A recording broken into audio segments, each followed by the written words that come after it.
Hey everybody, it's your boy MP, Live Struggle Legacy, and welcome to the Live Struggle Legacy Podcast, Season 3. Now real quick, if you haven't already done so, please make sure you hit that subscribe button, hit that like button, hit that notification button, drop a comment, start a conversation. If you have a question for our guest today, drop it in the comments. If you're listening on a streaming platform, please make sure you hit that follow button, download, notification, save, rate us. And if you're looking to promote your business, holler at me because we're looking for sponsors. Okay, I've been super excited about this guest today. So none other than Audrey, formerly known as Trippy Drippy, artistically known as Kalumra. Thank you so much for being here today. You're so welcome. Thank you for having me. It's a pleasure. Super excited about it. I've been super excited about this episode. So Kalumra and I have been going back and forth, with just kind of sharing ideas and getting to know each other through our separate content. And we're finding a lot of common ground. And so we're going to dive into all of that today. I'm really excited to learn more about you, to get to know you a little bit better on the show today as well. Definitely. Yeah, absolutely. Yeah. So I'm gonna ask a couple questions. If you have questions for me, by all means. Awesome. But I'm just curious because I feel like you kind of discovered Live Struggle Legacy through, I don't know if it was synchronicity or if it was because I didn't realize when we first connected how much we had in common, right? Yeah, for sure. And then the more I learn, I'm like, wow, this is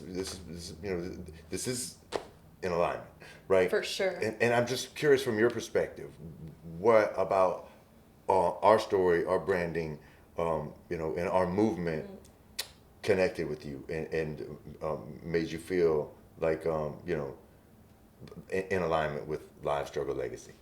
Yeah, well, I definitely don't believe in coincidences. So I remember scrolling, seeing your post about how you wanted to invite on guests to this show to share their story and to help others along the way.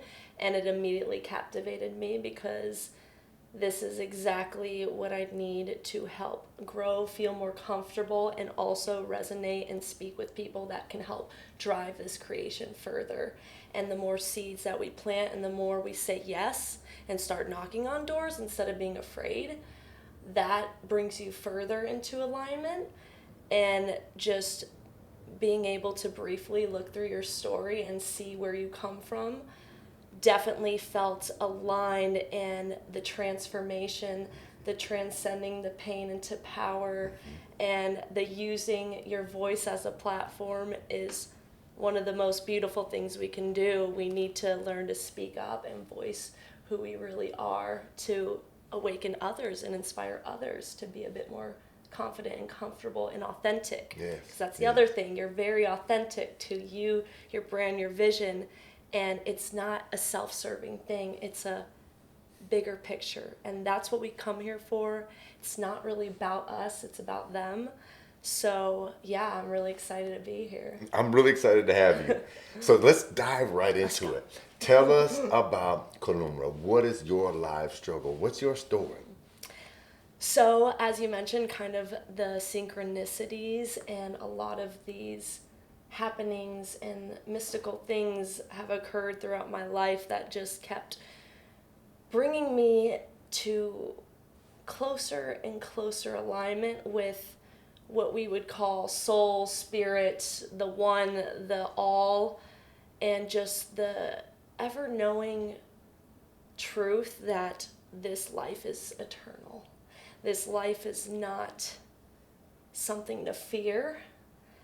Death is literally always around the corner, and I kept being brought into this alignment, like, wake up, like, you have the power to wake up, you have the power to help this humanity rise. And right now is a time, and it's such a beautiful time to be alive because we have this massive platforms to really express our truth and really embody whatever frequency we choose, and we can become a new person at any given moment. Absolutely. So through synchronicities, through some struggles, through seeing a lot of pain and having close family members still dealing with it and going from one end of, hey, you know, we're way up here to next, we're here at the bottom. Like, things change in an instant, so it's taught me to kind of live very presently and to learn that the pain was always part of it. It was meant to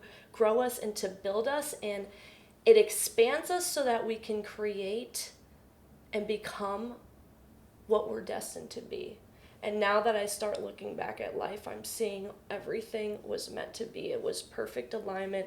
The stars, the dots, whatever you want to call it, it's connecting and it's forming this constellation that cannot be stopped when you just use your heart space, you open up, you stop judging others, and really just get real with yourself and face your demons and start reprogramming the mind. So through all these things, it's definitely brought a lot of transformation, but the pain is what forged us in the flame. It's what refined us, and it's what alchemizes.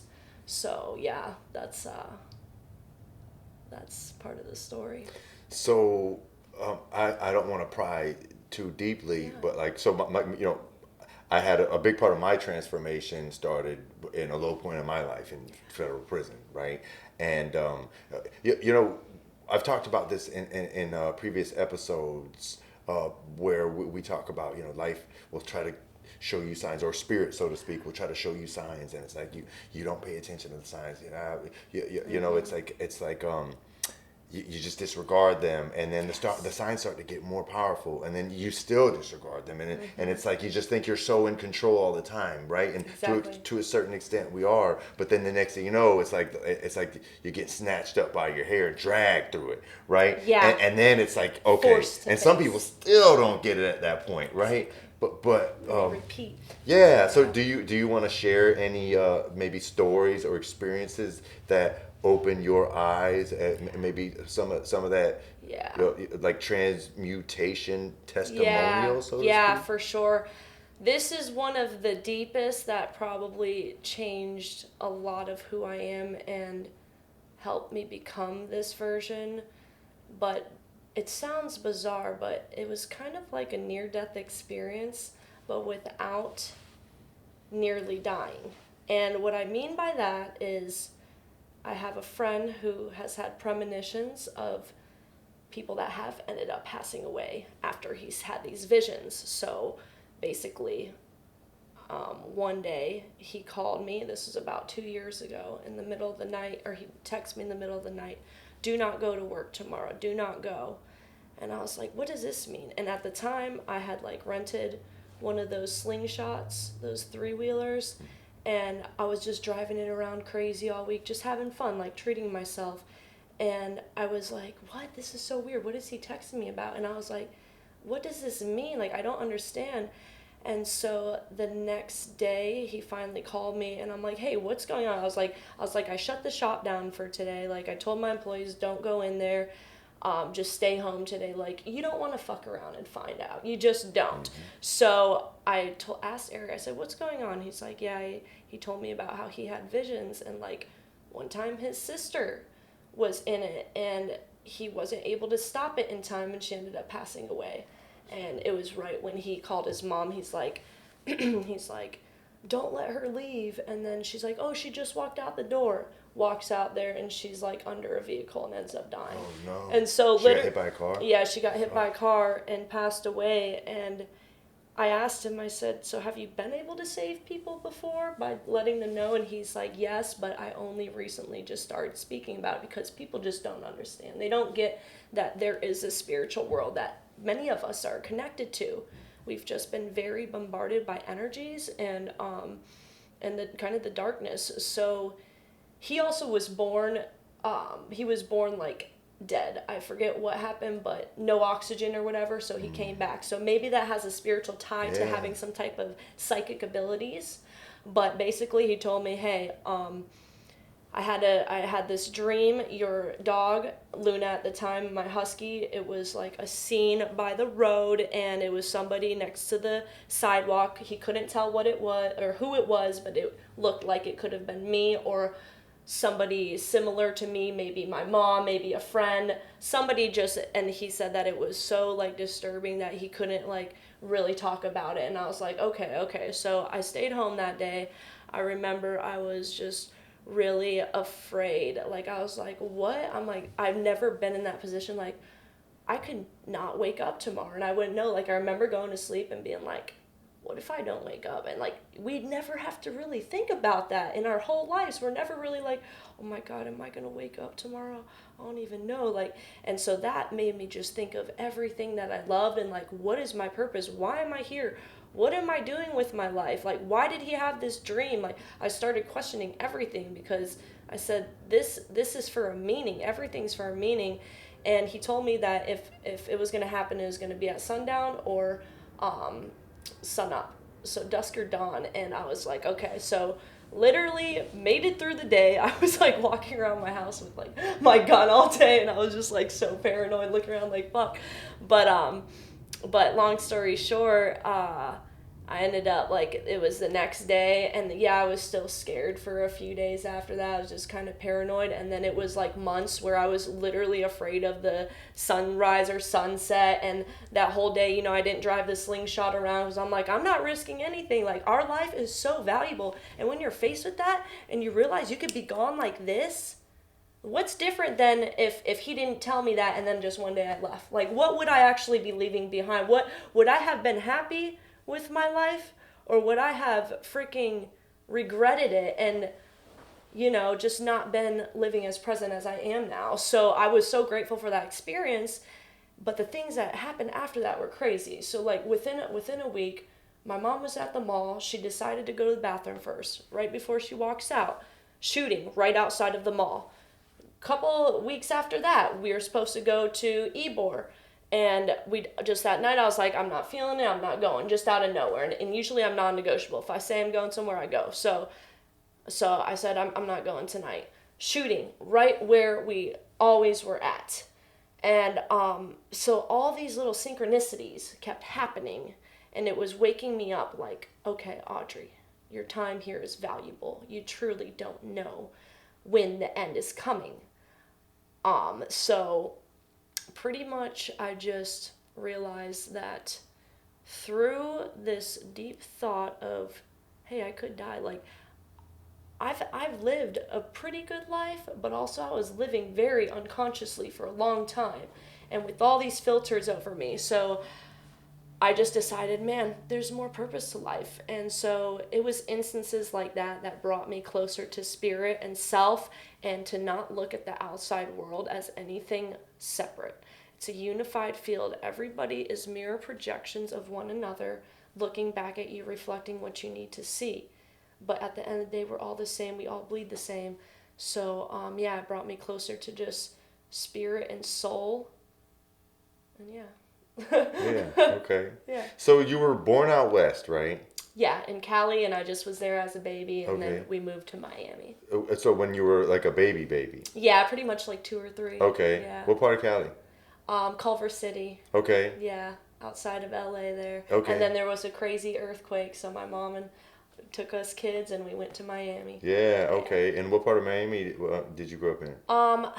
I knew we were close by Cooper City. Okay. Yeah, I don't know exactly like whereabouts that is on the major scale, but yeah, I lived there for like only until I was about 7 or 8. Okay. And then moved to Clearwater. So majority of your life you grew up in Clearwater? Yeah. Okay. Yeah. So I always knew Clearwater as Wick City. Yeah, me too, yeah. Wick City. And that's where Big Baby's from. I don't know if you know that. He's from Wick City. That's amazing. Yeah. Shout out Wick City. Wick City. And you know, I've always been one of those people where, because there's always been weird shit when I was a kid, like Yeah. St. Pete, Tampa, Clearwater, and then you know people, that whole xenophobia kind of thing, right? Just within even the same county. I've Yeah. never been on that. I've always had homies in Clearwater. I've always had homies in Tampa. I'm sure, of course, I have a ton of pride for my city. Yeah, for right? sure. But I've never been one to be like, you know, our city's better than yours. Yeah, no, right? no. And Big Baby really personified that.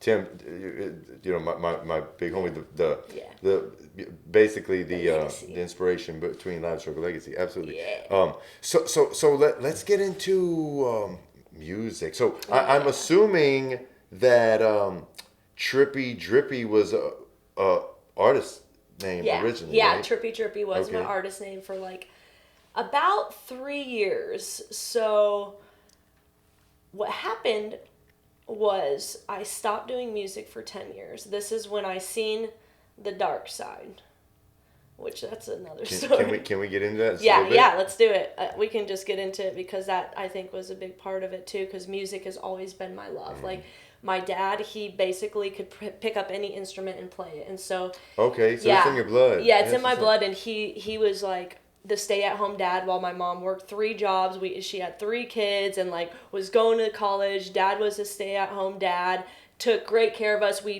didn't grow up with much money, but like we'd go to parks, beaches, free stuff, you know.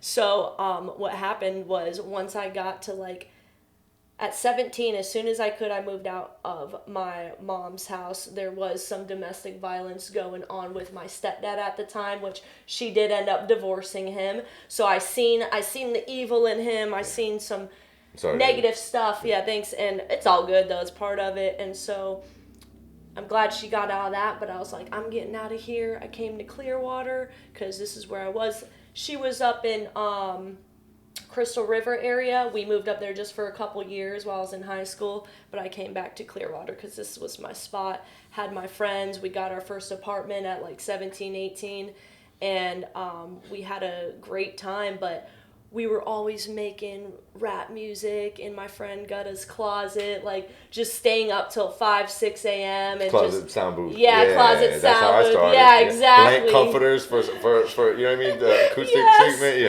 We had like a little red light at the top. It was so fun. But like it was so cool because we had me, my roommate Kara, who has been my best friend. We fell out for like 10 years, but we reconnected recently. She was is so talented at freestyling and rapping. And so it was me, Kara, and Gutta, and we had Alex and like a couple other homies that were all just amazing artists, and we'd come together, write little scripts, hop in the booth, root each other on, like go crazy, and we would do that all the time. And so I had so much fun creating music and just rapping from the soul, even though it was like the old Audrey that wanted to talk about all these crazy things, selling drugs, this, that. It was fun. It was real. It was like a good ass time.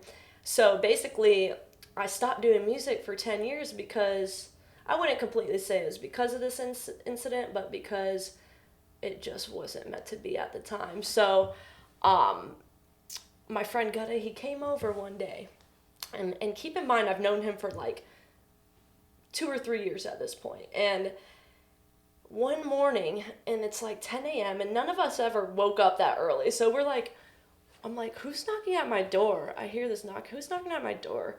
And I open it up, and I'm like, oh, it's Gutta. And so I open it, and I see him, and he's looking at me. And it's like he's looking through me. It's like that darkness, that void. Mm-hmm. Yeah, and I was like, oh, shit. I told him, I said, are you okay? He's like, no, I haven't drank water in 3 days. And I was like, Gutta, come inside right now. So I sat him on the couch. My friend was showering. I ran up there. I'm like, Kara, you need to come down here right now. I said, something's wrong with Gutta. Something's going on. And so I go back downstairs, and Gutta's just sitting there. Like, he's like, who's up there? And I'm like, it's just Kara. And he's like, okay. Well, then he asked me, he goes, what's your name? And I was like, Gutta, it's me, Audrey. Like, what is going on? And this was a while ago, but from what I remember, Kara comes downstairs. She's asking him if he took anything. He's like, no. He's being like very weird, just like not coherent, not really there. not saying much. I gave him like a little banana to eat and some water, and basically next thing you know, we just had this feeling. I had just given my friend this book, To Heaven and Back, about like somebody dying, going to heaven and coming back, and like their experience. And so we told Gutta, you need to read this, because we felt it was something dark had taken over him. So we said, Gutta, you need to go home and read this. And he's like, okay.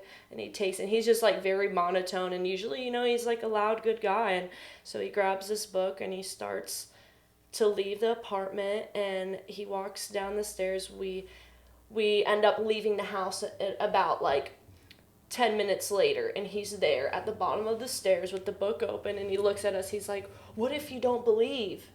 And I'm like, Gotta, just get in my car. Let's take you back to your apartment. Let's make sure you're good. Pull up at his apartment right across, like right in the other neighborhood, and show up at his place, and there is this tree with some cones and like, you know, that some cones and that material, that tape on it. Yeah, crime tape. scene. Yeah. So it wasn't a crime scene, but yeah, that type of tape. Okay. Yeah. Yeah. And I was like, what's Caution going on tape. here? Yeah, I was just like, what's going on here? And he's like, I don't know, it's some demons or something. And I'm like, what do you mean demons? I'm like, Gutta. I'm like, are you okay? And he just wasn't really saying much. So we're like, just go inside, get some rest. We don't know really what's going on. We're also young. We're also don't know. We're kind of feeding the demons too with what we're doing, you know. So, I mean, nothing that bad, but you know, just a lot of drinking, a lot of we were doing Molly back in the day, doing drinking, and just being a little bit wild. So next thing comes around, we get a call, and it's Alex, his roommate. Hey, did you guys see Gutta earlier? I was like, yeah, what the hell happened? What happened? Like, because we were trying to figure out what's going on with him. And he's like, yeah, he just got Baker acted. We're like, what? We're like, what is going on? There was nothing in his system. Absolutely nothing in his system. The roommate, Alex, told us that he had met a guy at the bus stop the night before, or maybe a couple nights before, who was wearing like this black cross. And this guy gave him a CD to listen to, because at the time, you know, CDs were the big thing. So Gutta takes this CD, probably listens to it. Who knows what was on it? The guy at the bus stop just knew he was like this super talented artist. He's like, oh yeah, he's super talented. I don't know what it was. And so maybe he listened to the CD. Maybe something happened. Maybe it opened a portal to demons or darkness. But after that, like, I started studying more into what this dark force that has taken over a lot of these industries, a lot of entertainment industries, and it woke me up to, I don't want to be a part of that, because my goal at the time was, hey, let's get famous, let's get rich. Like, that's what we wanted as Jits, you know, like, we're like, let's go. But when I seen that, quickly I was woken up, like, no, Audrey, that's not what you want. You don't want to sell your soul out. So then it started being more synchronicities where I was seeing, like, oh, you're going to sell out your soul if you get there, da-da-da. So I said, fuck this, I'm not doing this shit. So I ended up, like, I still always loved music, still always would play with instruments and stuff, but just didn't really create and continue with that. Because you felt like the music maybe did that to Gutta? Yeah, I think it was, I think it was something in the field that maybe didn't want him to succeed. Whatever happened to him? Yeah, oh yeah, so good news is he did end up reconnecting with his family, from what I know, and like he got back to center, and whatever was trying to attach to him probably is gone. But I haven't really talked to him in like since, but he was with his family last time, so I'm sure he's doing better now. Thank God. You know, God, if you're out there, I love you so much. Hit me up. I know quite a few stories just like that, and they're kind of close to home. I can't really speak on them. Yeah. Wow. Yeah, like no drugs, no. At least that was what the story was. But yeah. Okay, so wow, I want to hear about that one day. Yeah, I mean, it's just a little too close to home, you know. For sure. But okay, so you took a break from music, 10-year hiatus. Yeah, pretty and was much. that the end of Trippy Drippy? No, that was so like. I was going by Dreezy at the time, and then some Dreezy, Chicago. okay, you told me it was Dreezy. Yeah, okay. Dreezy, but that was literally like 10 plus years ago. So it was Dreezy for a couple years, then Chicago rapper was coming up, and I was like, oh, okay, I'll just drop that name. But yeah, then I got back into the music, because I realized that it can transmute on. I didn't no longer care about what others thought. I wanted to do anything authentic to me and continue my path because I just love music. And every time I get into the field and I start playing music or creating music or on the mic or just being there in that zone, it's timeless. I could keep doing it forever and ever, and it like excites me. Like after I'm done, I'm like, oh, I just made something awesome, and like I want to listen to my songs over and over again.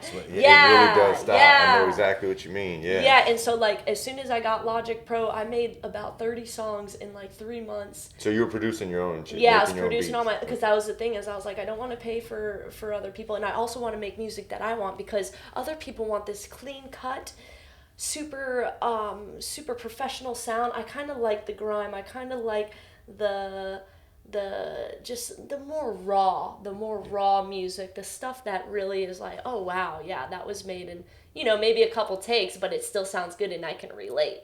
So I started making music like that, and I realized that dropping in, and before I go into the booth or whatever, I'm just like, I'm channeling in, I'm saying, hey, let me speak whatever I need to make right now. Let it be for the highest good of humanity. So I started setting the intention with almost everything I do. And when I started doing that, it was like a whole nother voice kind of came through that I didn't even know I could do. Like, and it would be one takes, and I'm like, oh, I'm done. And if I ever tried to go back and clip it or redo this, I'd have to take like hundreds and hundreds of takes. I said, I'm not, it's not meant for me. I'm meant to be more of the channel to project it, and that's it. It's done. So once I started doing that, I was like, oh, this is fun. I love to do that as my free time. It's not for me to make money, but it's it's awesome because now I can use it to create my short films and put it with drone footage, put it with voiceovers, like just really awesome things, using amazing healing instruments with the voice, with the channelings, like with all things that are really coming from source. And whenever I listen to my music, it puts me in a trippy vibration, and I always tune it to 432 hertz because it's the frequency of love. I've heard you say that in your posts and talk about it a lot, and I discovered that because I'm all that stuff is fairly new to me, right? Cool, not spirituality, yeah, and not synchronicity and law of attraction, not manifesting. But frequency healing is fairly new to me, right? And it was the didgeridoo that initially, and sound bowls. Me going to this yoga studio where they would do, this one yoga instructor who I really love to this day. She would do the sound bowls, and I thought it was just amazing how we would move. It would sound like she was right next to me, but she never left the seat. Yeah. And so I would go to this really cool yoga class. It's called Yoga on Tap, and they would have different. It was at a brewery, right? So fun. And so because everybody would have beer after or they had kombucha, but one of I've been to a couple of them. They would always have either like a DJ or this one big shout out to Raihan Alan, right? I'm a big fan. Raihan Alan played the didgeridoo and these really cool drums, like these Middle Eastern drums. And he even had this like homemade drum kit called a cajon, but like he custom. That's fun. Yeah, but I remember when we would be in Shavasana, corpse pose, where you just lay in stillness, he would go around with the didgeridoo, right? My God. So that was like my first experience with it. But more recently than that, when I was having a really, really hard time in life, I started to research frequency healing. I'm like, I don't know, I can't shake this, like, and then I try to listen to music because music really resonates, but like it wasn't doing it for me. The words were bothering me. The beat was bothering me. Songs that I would normally vibe with. You know what I mean? Like I call myself music bipolar because my mood is going to completely determine what I want to listen to and if it resonates with me or not. Right? So but 432 hertz I found, and it was like, wow. And that was a super healing frequency for me. So now when I feel like I can't shake a funk, and no matter what I do, I'll go do a 75-minute yoga session, and like I can't shake it. So then I'll put on my 432 hertz and just sit, or I'll do it while I clean up. That's You perfect. know, That's perfect. And Bob Marley's was 432 hertz. I didn't realize that, and I love. I grew And up on that's Bob. it, Like my that's parents, what- their wedding song was "No Woman, No Cry." My parents, yeah, They knew. yeah, absolutely, The love. absolutely, absolutely. The one, yeah, one love, one people, absolutely. And I'm a huge fan of Bob, and I use them examples all the time, Yeah. especially during times like now when we're not that there always hasn't been polarization and division, Yeah. but right now it seems like we're extra polarized, and Yes, and you it start to does. lose your humanity because news told you to, right? Because a Yup. headline told Yup. you to, because some event was put on a reel in your face over and over again, and you forget that these are humans living this Exactly. human experience, right? And it's like that's the thing about Bob. He knew that, and so he would play music for everybody, and the music that's why they try to stop him, like Exactly. time and time again. I don't know if you know the history, like Yes. The you pin know, in so- the toe or whatever. yeah, but even before he's been shot, you know what I mean, and shot at like multiple times, only for bringing people together. And all the labels told him, no, you can't put on the show. No, you can't put on the show. Like I don't know if you've seen the movie One Love, right? Yeah, It's pretty powerful. Yeah, powerful. No, but I love how you said that about the frequencies and how you're just getting into that because it's a super exciting time.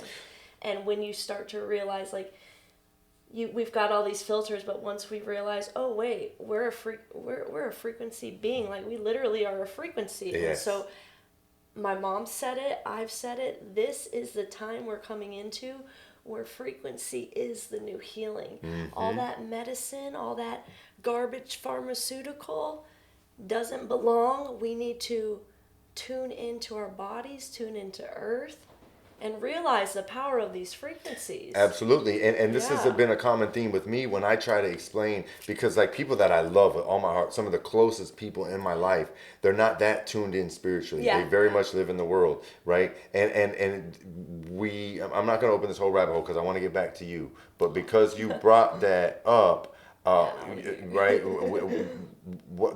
The term I use is we got dust on our antennas, Ooh, right? yes, Without that's going perfect. too deep, because we might lose some people. I try to keep it in like you know that. as simple Yeah. terms as possible, because the thing is we are antennas, Yeah. right? Yes. We're literally salt batteries, right? Tuned to certain frequencies, and that's why we attract certain things into our life and repel other things, right? Yeah. Sometimes we're repelling what we think we want to attract, and we're attracting what we thought we wanted to repel, Yeah, but because it's the we're being frequency. too polar. Yep. Exactly, or we're tuned, right? And that's the whole thing. Think about the way a tuner works, and what starts to happen. It's like when you ever been on a road trip and listen to the radio, Yeah. and then you start to get further away, and you start to get static. You can only take so much static. You're like, oh, this is still. But next thing you know, eventually you're like, oh, Yeah. I can't. Yeah, you right? can't. And I feel like a lot of us are walking around with static. We can't So get true. that message, right? So true. That's such a good visual. Wow. Yeah. So let's get back Sure. into Kalumra and how you became Kalumra and so Okay, yeah. just real quick, just to go back, because we're all kind of bouncing around. I want to kind of keep it in context in terms of, okay, Trippy Drippy, you rapped, Yeah. you sing, Yeah, rap, a little singing. I'm not Okay. the best singer, but we're getting there. but you can sing this up. Yeah. You know what I've learned more recently too was that everybody thinks that what's the guy's name? The redheaded dude. He's dope. He's dope. I love him. I'm not like mocking. My mom was a redhead. What's the dude's name, man? Real popular pop British sings. I not can't sure. believe I can't think I'm of. not sure. Oh, That's all right. Angel, help me out, man. What's this dude's name? He's got red He's hair. a very popular singer, like one of the biggest right now. Dang. I don't know why I can't think of Oh, his name. wait. Trippy Red? No. No, not Trippy Red. This is not Trippy he's Red. not a He's not a singer, rapper, never but he mind. loves rap. Oh, he does. And he does like hip hop songs. He's done a lot of okay. collabs. Right. I can't believe I can't think. Ed Sheeran. Train. See, Ed Sheeran. I don't really pay attention to Okay, I'm gonna put Is you on he Ed Sheeran. Okay, cool. But everybody thinks he's like this great singer, and he didn't know how to sing at all. See? And they played music from him like back in the day. It was awful. He's like, man, y'all thought I was born with this. I had to work for this. I had to practice, right? So keep doing what you're doing. Thanks. But so you produce, you play instruments. Did your dad teach you any instruments? Yeah, definitely. Okay. Definitely. Yeah, he was a big influence in just buying us like some of our gifts as kids were those xylophones, those one of my favorites. It's like those colored xylophones. So I'm just doing that at like 2-3 years old. Oh wow, okay. And So then, you started early. Yeah, playing with his little guitar. And then I remember I just watched recently, a few years ago, my mom showed me a video where I've got like this mic and I'm just like la la la, like just screaming, and I'm like, okay, I guess I've always truly loved to kind of perform. Yeah. And I've just lately been breaking the boundaries and not being afraid and going out there, putting myself out there. So I'm just embodying it instead of sitting there, oh, I wish I was this, I wish I was that. No, you got to embody it. And that's what I think this year is all about for a lot of us, is embodying exactly who we want to become. Just being that frequency. Yeah, you know? Absolutely.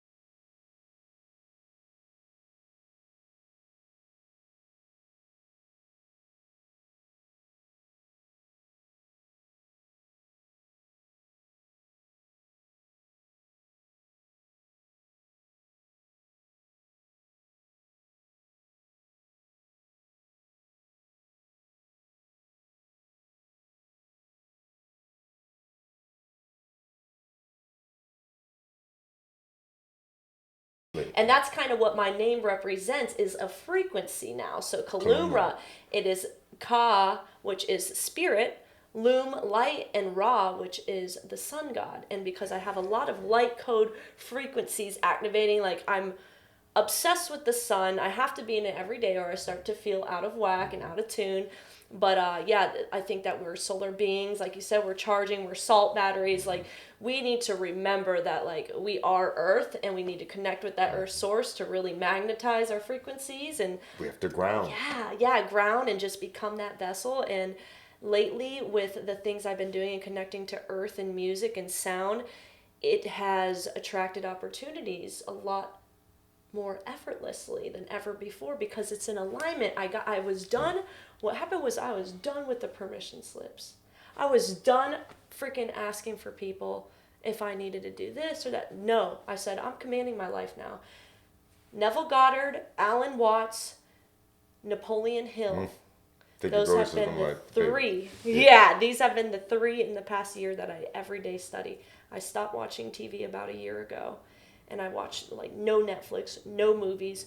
The only thing I watch is Gaia, which is all spiritual type Netflix, or documentaries on Gaia that are all extremely empowering, because as Joe Dispenza says, you do not want to look or watch anything that you would not want to experience. And I started living by that. That's some real shit though.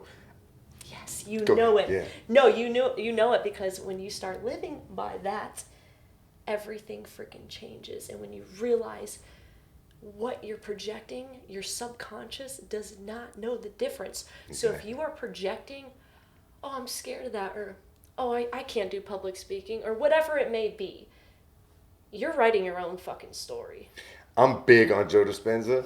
And yeah, no, absolutely. And that's the whole thing. You are quantum engineering all the time, whether you're conscious of it or not. Yes. You are quantum engineering. For those who don't know what that means, you're programming yourself. You're either someone's programming you, or you're programming yourself. But because you're choosing to allow these things into your subconscious mind through your eyes, your ears, you are being programmed. And because you're making that conscious decision, you're programming yourself. And that's what I tell people when they get in these crazy arguments, right? Yeah, with all the current events of the world, that those are not your thoughts. Is that empowering you? Those, exactly. They're not even your thoughts. It's not even your thoughts. 95% are not even your thoughts. Isn't that what Joe Dispenza says? Yes. Isn't that wild to think?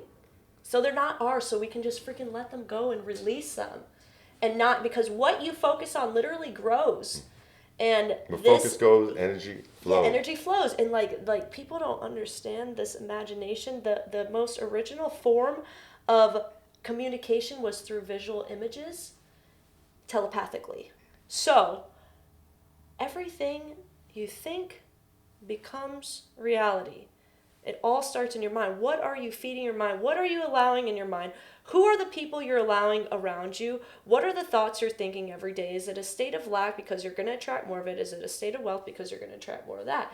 Well, you can literally think things into existence, and that's how you've probably manifested your first bike as a kid. You know what I'm saying? Yeah. Like, I want a bike. Yeah. You got your bike. Absolutely. And that's the same thing. So we just got to remember that when we feed into that fear, we feed into the propaganda, we feed into the news outlets, or even a toxic TV show.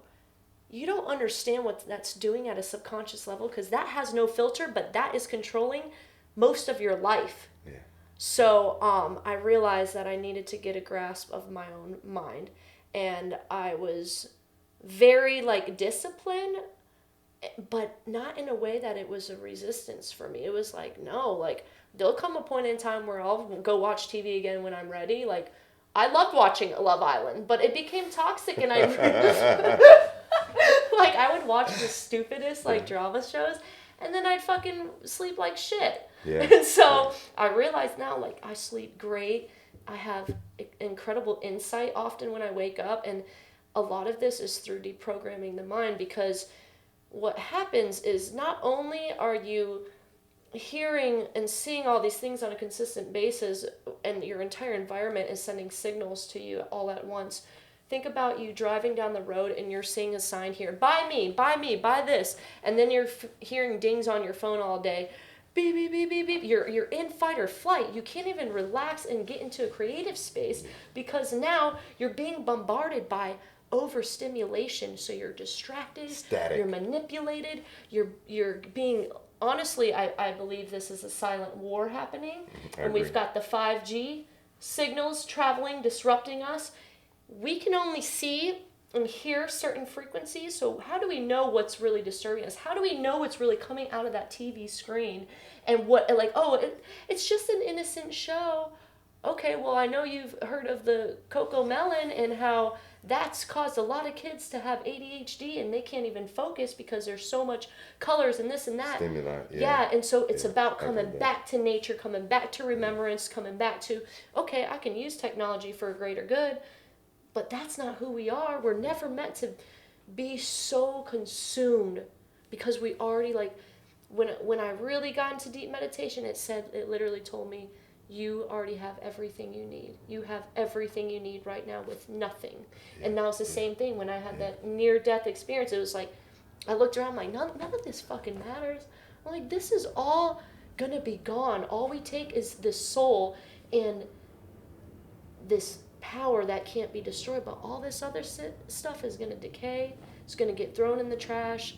Like, the amount of waste, I think, I'm super empathic, so a lot of my inspiration has come from, I used to see and all the waste and all the pollution, but I had to stop feeding into it because it was making me depressed. Mm-hmm. So now I just focus on, okay, the empowerment, the solutions. What did the rich people do? They always were searching for solutions. They never stopped to pause and say, oh no, look at all this chaos, look at all this. No, that's not where we want to create from anymore, Abundance. Yeah. You have to shift from a state of mind of scarcity to a state of mind of abundance. Yes.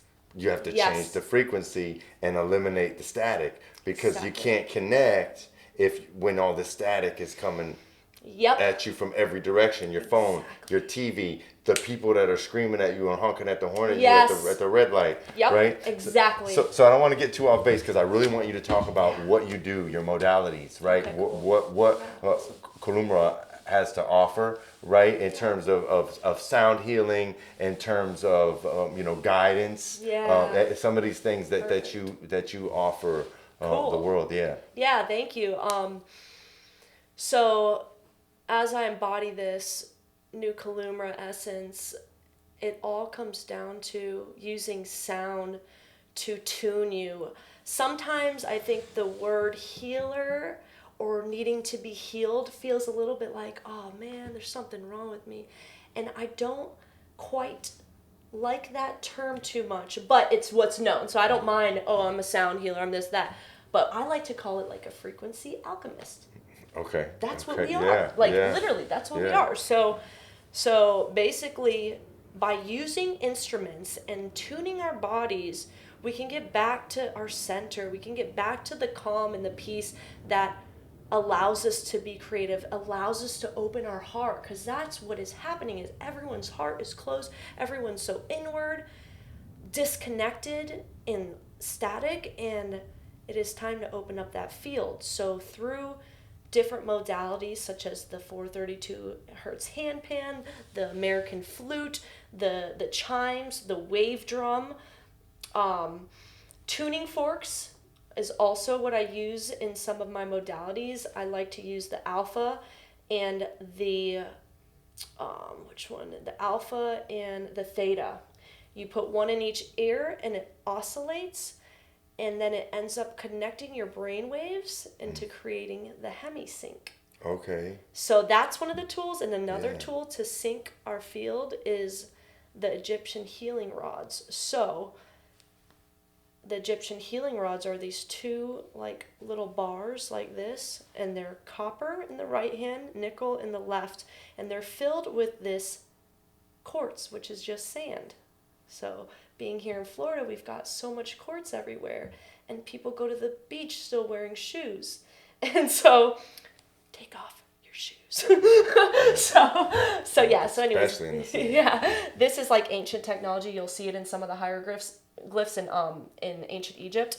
But basically you've got these two rods, and they circulate your energy fields, kind of connecting and calibrating you and balancing the polarities, the negative and the positive charges. So you hold them for about 10 minutes. You can feel the heat on them when they're done. But like I'll bring those to my sound healing events, and I'll let people, pass them through. But basically what I do lately is I'll host sound baths. I like to host workshops, just about energy work. Yeah.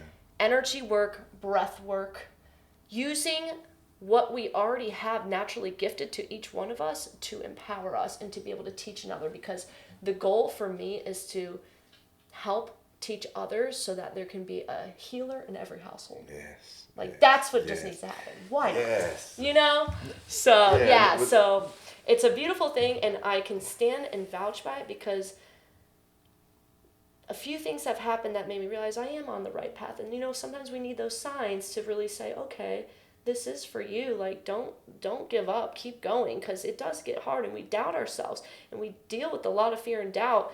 And so one of the coolest experience lately was one of my favorite sound healers was at an event. We were doing a floating sound bath, so everyone was floating, and she was there receiving the medicine where I was playing. And so I was playing the handpan, I got into flow, and she started releasing and tears flooding, and I was like, wow. And I reminded myself, this is exactly why I do this, because it's literally shifting energies to allow greater expansion, an open heart, a more coherent field that will literally encapsulate and help heal others.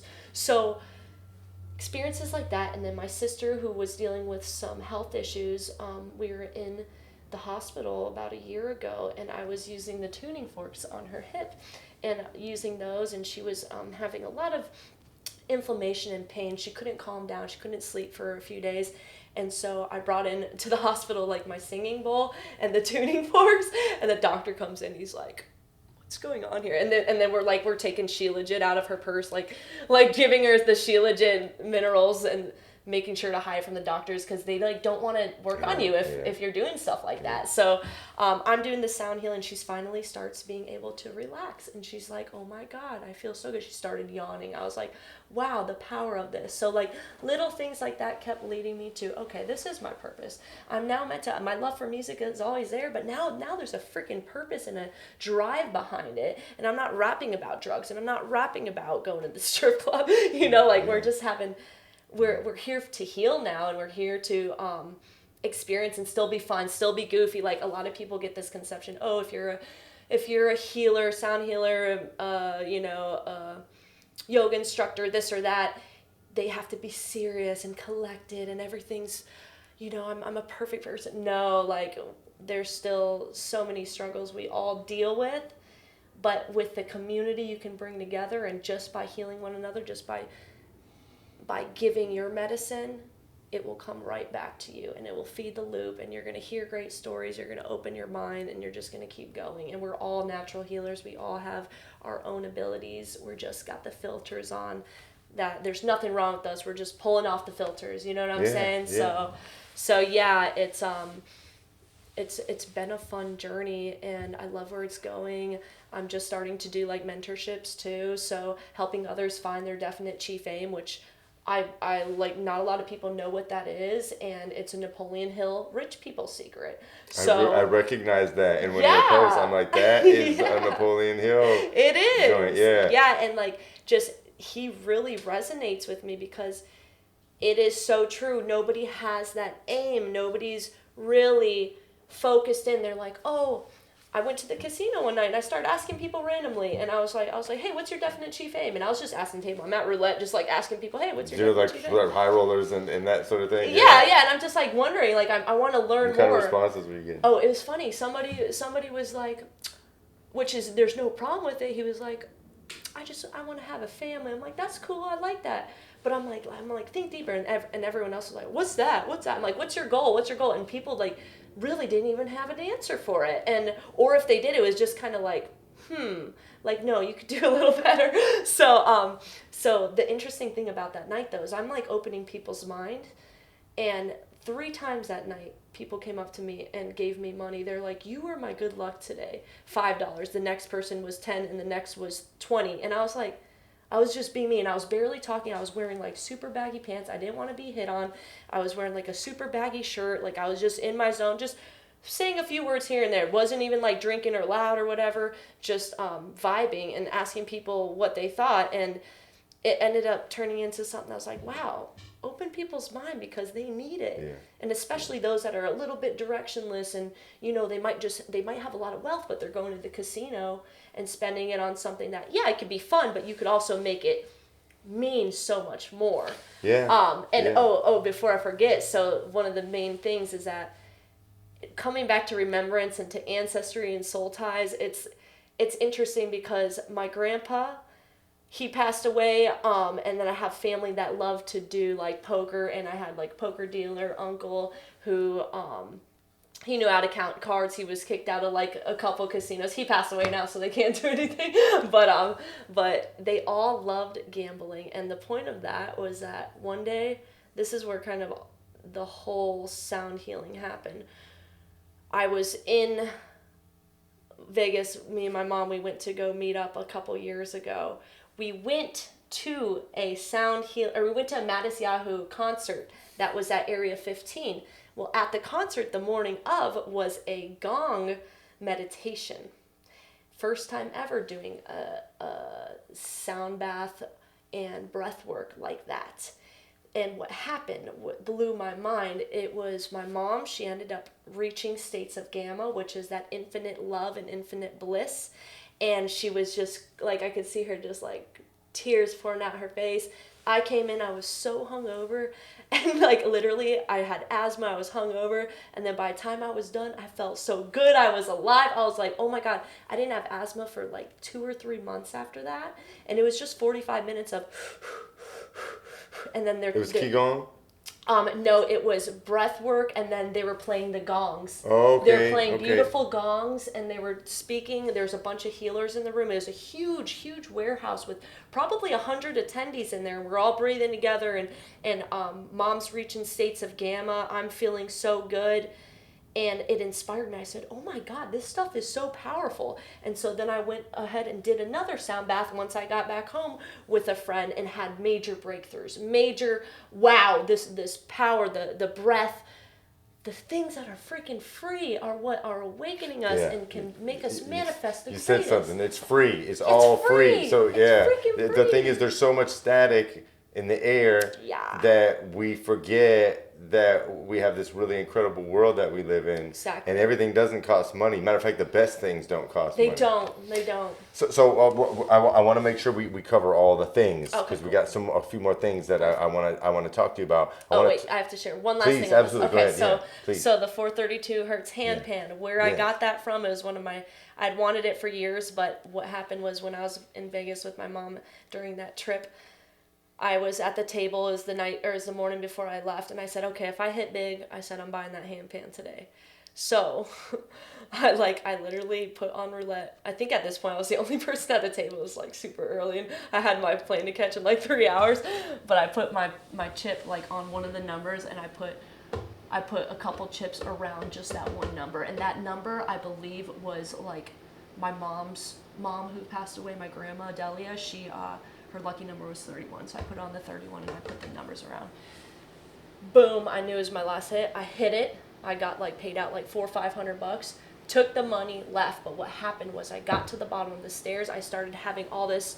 This is where it ties back into my family, and my family ties. A lot of the ones that passed away, they love gambling. So spirit lives on through us while we go do those things. So I sit at the bottom of the escalator, and I just started thinking of like my grandma who had passed away recently, and like just everybody, just all the loved ones. And I was feeling really grateful, but I was just like thinking of them, I was like, it's my last day here. I think I was on like acid or something, but I was like, all right. So got onto the stairs, went up the escalator, boom, at the top. There's nobody really in the casino at this point. And they vacuum those casinos all the time. What's right at the top of the escalator? It's a feather. It's a freaking one feather, and I grab the feather, and I'm like, what does this mean? And immediately I look it up, and I'm like, it's your connection to the other realms. Mm-hmm. And I said, holy shit. So I went and I bought the freaking handpan, and I realized like, okay, let's go. So yeah, that was it. Yeah. So like feathers, a very big spiritual sign, and I've always felt that there are angels and ancestors and guides always leading us and always guiding us, no matter what. And you can call for them, you can ask for them at any time. And a lot of the times you do ask for them when you're at your lowest, and they will come through and they will show up. And maybe you've experienced something like that too. I have. Yeah, you kind of struck something when you said something about the feather. So I want to get into what you do when you hold these events. You merge community with music, with spirit, right? Fill in the blanks here if I'm missing something. But tell us about that and the name that forgive me, I forget what you call these events. Okay, right? Let's talk about that. We actually haven't yet came up with a name for the events yet. But you had a name. So we do. So that would be Solakai. Solakai. That's what I was. Solakai Sanctuary. So basically, we do want to create these events or these this name for these conscious music events that we throw. Me and my dear friend GV, we met through synchronicities. Probably 10 years ago, he dropped off his CD in my smoke shop at the time. So me and him have collaborated these amazing artists that are more of on a conscious level, just more meaning behind the words. And we've curated like a nice lineup. We've hosted two shows so far. We've got another one coming up this month. We secured a once a month thing with Kava Culture, so you'll see us out there at Kava Culture Clearwater, and we're always open to more collabs and such. But it's a beautiful way to get artists to express their music, express their vibes and their authenticity, and also throughout the night, like just getting on the mic and reminding people of their power and using affirmations and like curating it to make it something fresh and fun and memorable. And like you said, like we don't need these huge crowds to really, like, the intimacy is so important in the presence, and that's what we are creating through these events. And I also have been leading little retreats, women's retreats, and I hope to do a lot more of that. So conscious music events, sound baths, mentorships, those are my main plugs right now that I'm focusing on. I have a couple other visions, but those are the ones that are. And these are pretty genre genre diverse, right? Yeah. Okay, so Yeah. pretty much if you got something that you want to share. Yeah. Okay. Yeah, we've had we had an amazing pianist, Cat on the keys. We've had extremely good vocalists, really awesome rappers, people that play the guitar. Shout out Jaguar. He is excellent on the guitar. I only know him. I want to interview that dude. Oh, you should. He's so tripping and fun. Yeah. He's literally like one of my homies. Like, okay, he's so dope. What an interesting So dope. synchronicity. Yeah. Because I don't know him at all, but I saw him as Whoa. people you want to know, or people you may know online, and I sent him a friend request. Right, What? and if you watch it, Jack, we don't know each other, but I want to get you on the show because I want to talk about some things that that I thought was pretty dope. Yeah. So, okay. Wow. So, yeah, definitely. So okay, and forgive me if I interrupted. Oh no, you're all good. right. You're good. So we're getting a little bit short on time, but Okay. I'm not by any means like I want you to talk about, because I feel this is a big talking point that we had when we were kind of going back and forth. Yeah. I want to talk about walking this tightrope between spiritual work, spirituality, and business. Yeah. Right. I think that's important to address. I think you're so right about that. Yeah, basically, you can balance the two. You can conform those to really work in unison. And with owning a smoke shop for 10 years, and then with now finding deeper meaning in life, collaborating those can kind of quantum leap in a sense, because you don't want to be airy-fairy all the time. You have to get some type of grounding to balance and bring you back down. And so there's a beautiful mesh when you can bring the two together and make it happen. And yeah, I forget where I was going. No, but so, how did you get into the smoke shop? And like, you did that 10 years and you were an owner operator. Yeah, so basically when I was growing up, I was just like, man, I really don't want to work for anyone. Like growing up, I would print out things from my dad's printer saying car wash, dog walk, this and that. I'd pass it out. Like I've always been an entrepreneur since I was young. I was always making money at like 12, 13. Like that's how I've always been. But then what happened was I got caught shoplifting as soon as I turned 18. Got fired from my job at Piercing Pagoda and realized, hey, I gotta do something else. And it ended up being the blessing in disguise that led me to be able to create a successful business. So I got into smoke shop because of the fact that just like at the time, we were just smoking hella weed, and that's all I really knew. Music and weed. Yeah. And so I was like, what do I want to do? I want to own a smoke shop. And then after some time, what happened is just you get to a point where things become too regular, and I needed expansion. I was like so done with it. I was like, it was beautiful. It was lovely. Like I made good money and everything was amazing, but it got to the point where literally Spirit was calling me like, Audrey, you need to do something else. And I told Spirit, I said, okay, I said, I literally like I have my own way of conversating with them, but I call them like my angels pretty much. And like I asked, I was like, do I need to sell my business? And it's like, yeah. And I was like, are you sure? And it's like, yes. And so I just kept following that, and I kept trusting and going, and it hasn't all been easy. There was some struggle through it, but the transformation and the expansion from it has made it all very worth it. And I'm glad I got to spend a decade owning that shop, but I'm so glad to transcend. And it's kind of like I'm stepping into the unknown. Like I'm in this limbo state where, I have to believe it's on its way. I have to believe the money's coming. There's no other option. And So it is. So it is. It is I done. Say. So okay, yeah, because this is one thing that I just had a conversation with a friend about, where people feel like because you have spiritual gifts that you shouldn't be selling them. But it's like, how are you supposed to earn a living? And if you're making an offering, it's an exchange of energy. It is. At the end of the day. 100%. So I don't know if you want to, I love that. I love that you said that, because it's so true. And I'll say one story, for instance. I was doing a free sound bath the other month, and like 8-9 people said that they were going to go. It was just donation based. Show up, nobody came. And I said, oh, okay. For a second I was like, this kind of sucks. But then I was like, no, you know what, this is fine. I'm going to enjoy it. Everything's meant to be, because that's my mindset now. Nothing is wrong. Literally, the universe wants you to freaking win. So whatever might have fallen through is for something better to arrive.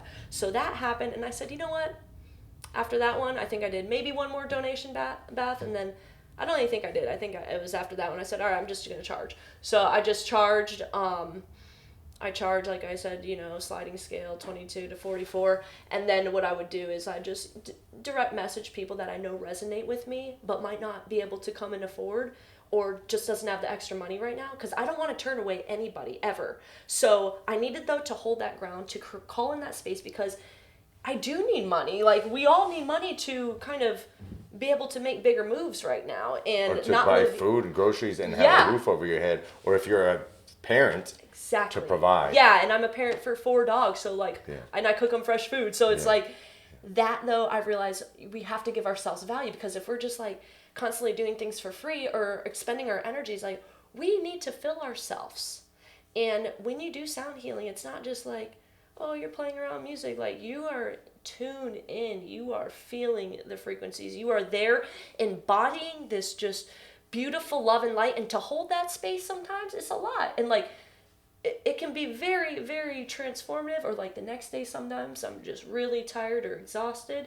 Usually I know what the atmosphere is going to be like. If I'm okay, I'm not feel like doing anything, it's super intense today, we're just going to have a chill sound bath and I'm going to feel good, not drain tomorrow. And I can do that. But then there'll be times it's we're going to do breath work, we're going to eye gaze into each other's eyes, we're going to look into each other's souls and see thousands of your lives flash you by.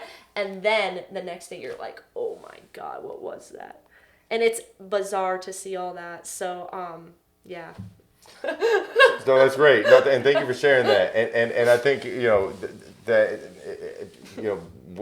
when you're offering something that is requiring your time, your energy, it's a medium of exchange. Ultimately, the laws of economics are the exact same laws of energy, right? So anyone that wants to challenge that, it's that's not the way energy works. Yeah. There has to be a medium of exchange. And people should, what I've learned too is your friends, people, they should want to support you. That's real. They should want to support you. And when and I always say this to anybody out there, when you go to see your friends, pay full price, don't ask for discounts. Exactly. If anything, tip your homies, right? Yeah, we can barter maybe, But even that, we need money. Somebody brought it to my attention. When you barter, you kind of start to devalue your things, unless but especially when you're building something new. Yeah, for sure. So let's talk about where the people can find you, how they can connect with you. What you have to offer, and any call to action that you want to make to our audience. Definitely. So the main vision of everything, the main reason I'm doing all of this, is for a healing sanctuary to be created and manifested. And it's already there, and all we're doing is aligning to that frequency and magnetizing it in. Everything, all of creation is already finished. So with that being said, Solakai Sanctuary is the vision for the next, I'd say by 2028. So now everything I do, and from this moment until that comes to fruition, is with that as my definite chief aim. And with Solakai, it's going to be all about sound, sea, and sanctuary. We're going to be combining remembrance, sacred ceremony, one with nature and land, and community gardening, community living, retreat space, music festival space. I've already aligned with investors and business partners and people that are interested in the same thing. So you can feel free, if you're interested, to be part of one of these conscious music events, the Vision of Solakai, which will be probably a waterfront Caribbean location or Central South America perhaps. But you can feel free to message or find me at Kalumra, KALUMRA.com, and you will find all the offerings there, the music, the love, the remembrance, the vision, and anything that your soul might be calling is there. Beautiful. Thank you so much for that. Yeah. That sounds absolutely amazing. Thank you. So thanks for coming on the show. Yeah, thanks so much for having me. Absolutely. It's been an honor and a pleasure. So if you're watching this, make sure you go check her out. Kalumra, Kalumra.com. Tell us one more time what that name. Yeah, sure. So it is Ka, which is spirit, Lum, which is light, and Ra, which is the Egyptian sun god. And when you tie those all together, it's just a frequency of the three. And we can all embody that and drive further with that in our minds and in our hearts. Spirit, light, divinity. Yes. Beautiful. Yeah, so thank you so much for having me. I've had a great chat. And I hope everyone has learned something amazing today. Kalumra, y'all. Thank y'all for checking in. If you haven't already done so, please make sure you hit that subscribe button, hit that like button, hit that notification button. If you're watching and you haven't subscribed yet, man, you're tripping. Please subscribe. If you want to ask Kalumra some questions, drop them in the comments. Start a conversation. If you're listening on a streaming platform, please make sure you hit that follow button. Download, save, rate us. If you're looking to promote your business, holler at me. We're looking for sponsors. And be sure to check out the website, livestrugglelegacy.com. I appreciate y'all checking in. It's Live Struggle Legacy. We build a pyramid.